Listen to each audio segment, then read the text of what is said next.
মাত্র একদিনের রোদেই বানিয়ে নিন এই টক ঝাল মিষ্টি কাঁচা আমের আমসত্ত্ব।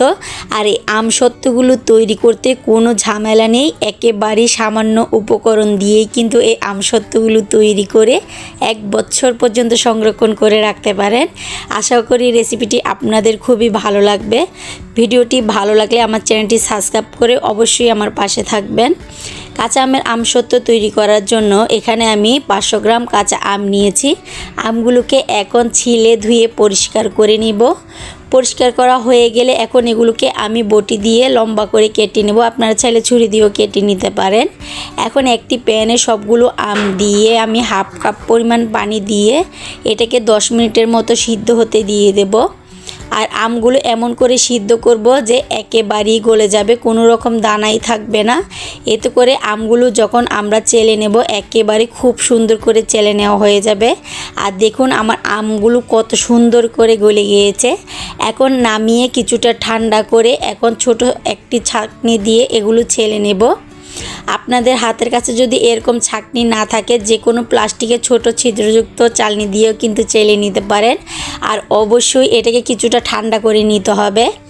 খুব ভালো করে এগুলোকে চেলে নিলে দেখুন এখান থেকে কতগুলো আঁশ বের হয়েছে। আর যে আমের পিউরিটা বের হয়েছে এটা দিয়ে আমি আমসত্ত্ব তৈরি করব। এই পিউরিটাকে একটি প্যানে আমি এখন ঢেলে নিচ্ছি। চুলার আঁচ কিন্তু একেবারেই লো হিটে রেখেছি। এখন নেড়ে চেড়ে এখানে দিয়ে দেব আমি 500 গ্রাম আমের জন্য 250 গ্রাম চিনি। আপনারা মিষ্টির পরিমাণটা কমিয়ে বাড়িয়ে নিতে পারেন। এখন 2-3 মিনিট খুব ভালো করে চিনিটা গলে যাওয়া পর্যন্ত জাল করে নেব। যখন চিনি আর আমটা সম্পূর্ণ মিশে যাবে এখন এখানে দিয়ে দিব সামান্য কিছুটা লবণ। আর দিয়ে দিব হাফ টেবিল চামচ পরিমাণ বিট লবণ, দিয়ে দিচ্ছি হাফ টেবিল চামচ পরিমাণ 5 ফোড়ন গুঁড়া। এতে কিন্তু চটপটা একটা ফ্লেভার আসবে। এখন খুব ভালো করে মিশানো হয়ে গেলে আমি দিয়ে দিচ্ছি সবুজ 2 থেকে 3 ফোঁটা ফুড কালার। এতে করে কিন্তু খুব সুন্দর কাঁচা আমের একটা ফ্লেভার আসবে, দেখতেও অনেকটা সুন্দর লাগবে। আপনাদের হাতের কাছে না থাকলে এটা কিন্তু স্কিপ করতে পারেন। আমার এগুলো সম্পূর্ণ অনেকটা শুকিয়ে গেছে। এখন এখানে আমি দিয়ে দিব 1 টেবিল চামচ পরিমাণ চিলি ফ্লেক্স। এতে করে আচারটা অনেকটা টক মিষ্টি ঝাল একটা ফ্লেভার আসবে আর দেখতেও অনেকটা সুন্দর লাগবে। এখন এটাকে নামিয়ে একটি সাইডে ঠান্ডা হতে দিয়ে দিব। আর যে প্লেটে আমি আমসত্ত্বটা তৈরি করব কিছুটা তেল ব্রাশ করে এখানে আমের যে পিউরিটা রেডি করে রেখেছিলাম সেটা দিয়ে এভাবে চারদিক থেকে ঘুরিয়ে কোট করে নেব।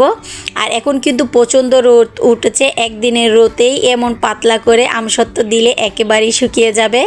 আর দেখুন একদিনের রোদেই আমার আমসত্ত্বটা কতটা সুন্দর হয়েছে। আর আপনাদের তুলে দেখিয়ে দিচ্ছি আমসত্ত্বটা কতটা পাতলা হয়েছে আর কতটা মাশাআল্লাহ দেখতেও সুন্দর দেখা যাচ্ছে। আর আপনারা দেখতেই বুঝতে পাচ্ছেন আমসত্ত্বটা কতটা পাতলা হয়েছে।